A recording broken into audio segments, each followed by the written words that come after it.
Hello friends, मैं हूं मनीष विश्वकर्मा और आपका हमारे यूट्यूब चैनल एमवी क्लासेस में हार्दिक स्वागत है। तो दोस्तों, आज की इस वीडियो में हम अमीटर व वोल्ट मीटर में अंतर को जानेंगे। आज की इस वीडियो में अमीटर व वोल्ट मीटर में अंतर को आपको इस प्रकार समझाया जाएगा कि इस वीडियो को देखने के पश्चात आपको अमीटर तथा वोल्ट मीटर में अंतर को याद करने की आवश्यकता नहीं होगी।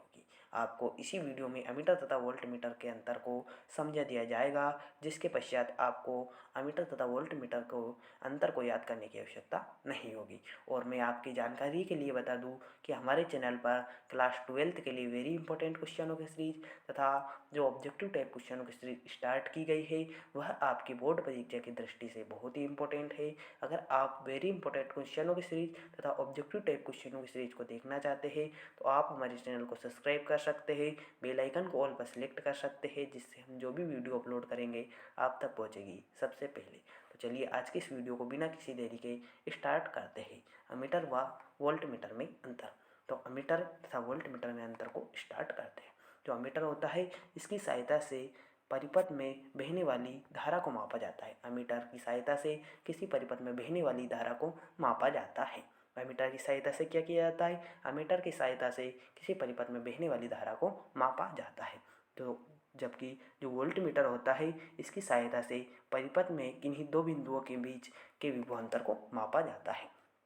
तो पहले अंतर में हम क्या समझते हैं कि जो अमीटर होता है, इसकी सहायता से परिपथ में बहने वाली धारा को मापा जाता है तथा वोल्ट मीटर से किसी किन्हीं दो बिंदुओं के मध्य के विभवांतर को मापते हैं। किसी परिपथ के किन्हीं दो बिंदुओं के मध्य के विभवांतर को वोल्ट मीटर की सहायता से मापा जाता है, जबकि किसी परिपथ में बहने वाली धारा को अमीटर की सहायता से मापा जाता है। तो पहला अंतर आपको याद हो गया होगा कि अमीटर की सहायता से परिपथ में बहने वाली धारा को मापा जाता है, जबकि जो वोल्ट मीटर होता है, इसकी सहायता से परिपथ में किन्हीं दो बिंदुओं के मध्य के विभवांतर को मापा जाता है। वोल्ट मीटर की सहायता से परिपथ के किन्हीं दो बिंदुओं के मध्य के विभवांतर को मापा जाता है तथा अमीटर की सहायता से किसी परिपथ में बहने वाली धारा को मापा जाता है। तो चलिए दूसरे अंतर को देखते हैं कि इसकी कुंडली के साथ समांतर क्रम में शंट जुड़ा होता है। जो शंट होता है, इसकी कुंडली, जो अमीटर की कुंडली होती है, इसके साथ शंट समांतर क्रम में जोड़ा जाता है, जबकि जो वोल्ट मीटर होता है, इसकी कुंडली के साथ श्रेणी क्रम में उच्च प्रतिरोध का तार जुड़ा होता है।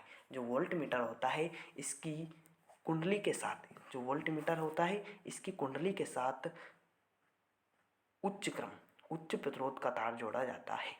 श्रेणी क्रम में उच्च प्रतिरोध का तार जोड़ा जाता है, जबकि जो अमीटर होता है, इसकी कुंडली के साथ समांतर क्रम में शंट जोड़ा जाता है। तो दूसरे अंतर को आपको याद करना है कि इसकी कुंडली के साथ समांतर क्रम में शंट जोड़ा जाता है। जो अमीटर होता है, इसकी कुंडली के साथ समांतर क्रम में शंट जोड़ा जाता है, जबकि वोल्ट मीटर में इसकी कुंडली के साथ श्रेणी क्रम में उच्च प्रतिरोध का तार जोड़ा जाता है। तो दूसरा अंतर भी आपको याद हो गया होगा कि अमीटर की कुंडली के साथ समांतर क्रम में शंट जोड़ा जाता है, जबकि वोल्ट मीटर की कुंडली के साथ श्रेणी क्रम में उच्च प्रतिरोध का तार जोड़ा जाता है। तो दूसरा अंतर आपको याद हो गया होगा। तीसरे अंतर की ओर बढ़ते हैं। इसे परिपथ में श्रेणी क्रम में जोड़ा जाता है।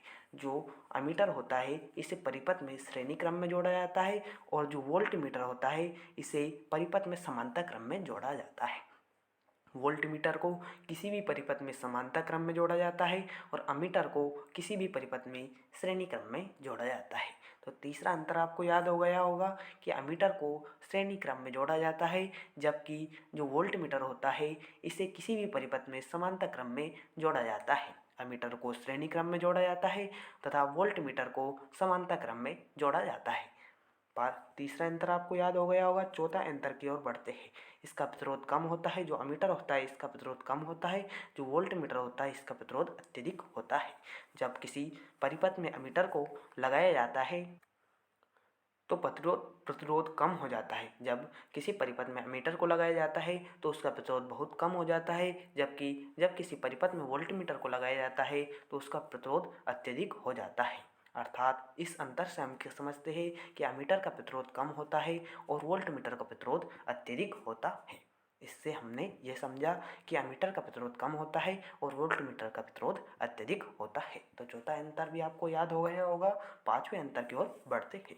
एक आदर्श अमीटर का प्रतिरोध जो होता है वह शून्य होता है। जो आदर्श अमीटर होता है, एक अच्छा अमीटर होता है, उसका प्रतिरोध शून्य होता है तथा एक आदर्श वोल्टमीटर का प्रतिरोध अनंत होता है। जो वोल्टमीटर होता है, जो अच्छा वोल्टमीटर होता है, उसका वोल्टमीटर का प्रतिरोध अनंत होता है, अर्थात जिसकी कोई सीमा नहीं होती है वह वोल्टमीटर जिसके प्रतिरोध की कोई सीमा ना हो उसे एक आदर्श वोल्टमीटर कहा जाता है। जबकि जो अमीटर होता है उसका प्रतिरोध शून्य होना चाहिए, तभी उसी को आदर्श अमीटर कहा जाता है। तो आज की इस वीडियो में हमने पांचों अंतर को समझा है। एक बार फिर से इन्हें रिपीट कर लेते हैं। अमीटर की सहायता से परिपथ में बहने वाली धारा को मापा जाता है। वोल्टमीटर की सहायता से किन्हीं दो बिंदुओं के मध्य विभवांतर को मापा जाता है। अमीटर की जो कुंडली होती है उसके साथ समांतर क्रम में शंट जोड़ा जाता है। अमीटर की कुंडली के साथ समांतर क्रम में शंट जोड़ा जाता है तथा वोल्टमीटर की कुंडली के साथ श्रेणी क्रम में उच्च प्रतिरोध का तार जोड़ा जाता है। इसे प्रतिरोध में श्रेणी क्रम में जोड़ा जाता है। इस जो अमीटर होता है इसे परिपथ में श्रेणी क्रम में जोड़ा जाता है और वोल्टमीटर को परिपथ में समांतर क्रम में जोड़ा जाता है। किसी भी परिपथ में वोल्टमीटर को समांतर क्रम में जोड़ा जाता है और अमीटर को श्रेणी क्रम में जोड़ा जाता है। जो अमीटर होता है इसका प्रतिरोध कम होता है, अर्थात शून्य होता है। जो आदर्श प्रतिरोध, तो हमें चौथे अंतर को कुछ इस प्रकार लिखना है। इसका प्रतिरोध कम होता है और इसका प्रतिरोध अत्यधिक होता है। और पांचवें अंतर में आपको कुछ इस प्रकार लिख देना है। एक आदर्श अमीटर का प्रतिरोध शून्य होता है और एक आदर्श वोल्टमीटर का प्रतिरोध अनंत होता है। तो आपकी इस वीडियो में हमने आपको अमीटर तथा वोल्टमीटर में अंतर को इस प्रकार समझा दिया है कि आपको इसी वीडियो में अमीटर तथा वोल्टमीटर के अंतर को याद कर लिया होगा।